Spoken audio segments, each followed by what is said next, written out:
মোহাম্মদপুরের পর কামরাঙ্গীর চরে চালু হলো জনতার বাজার।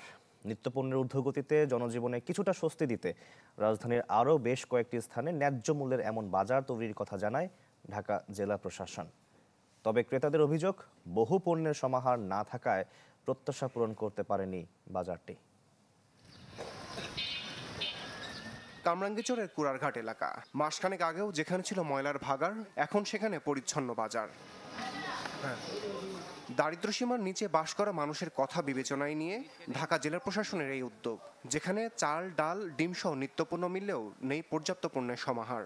অন্যদিকে এলাকাভিত্তিক বাজারের চেয়ে দাম কিছুটা কম হলেও সন্তুষ্ট নন ক্রেতারা। এখানে 55 টাকা করে কিনেছি, অন্য জায়গায় 60 টাকা। যদি আরও কম দামে পাওয়া যায় তাহলে আশা করি মানুষ এখানে ভিড় করবে। 10 টাকা আর কি কম পাওয়া গেল, এই জন্য আর কি নেওয়া হইল। বাজার থেকে এনে 10 টাকা 5 টাকা সুবিধাই আছে। বাজারে ঠেলা ধাক্কা খাইতে হইব, ঠেলা ধাক্কা থেকে সুবিধা। এখানে আরও মাছ মাংস যদি তুলে, শাক সবজি আর অনেক কিছু তুললে আরও ভালো হবে।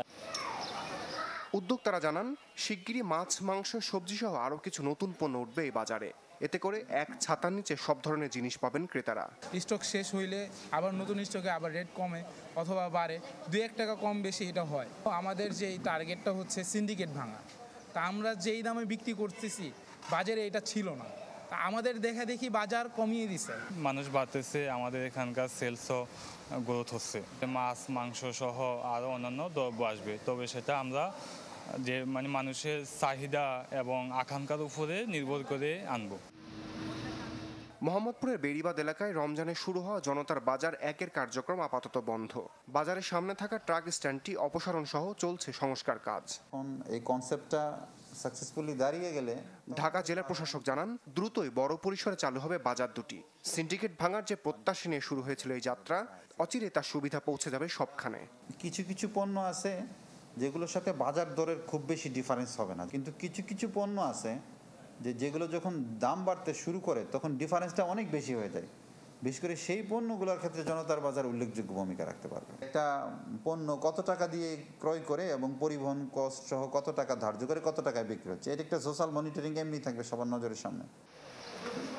দুটি বাজারের অভিজ্ঞতা কাজে লাগিয়ে বাড্ডার বড় বেড়াইত বাজার, গুলশানের ঢেলনা মসজিদ মাঠ আর ডেমরা সারুলিয়ায় বসবে পৃথক জনতার বাজার। Ramiz Hussain, channel 24, Dhaka. Colour expert, George Sapp এবং মাইল্ড অন হ্যান্ডস টেকনোলজি সমৃদ্ধ অরিক্স ক্রিস্টাল ওয়াশ আপনার লন্ড্রি এক্সপার্ট।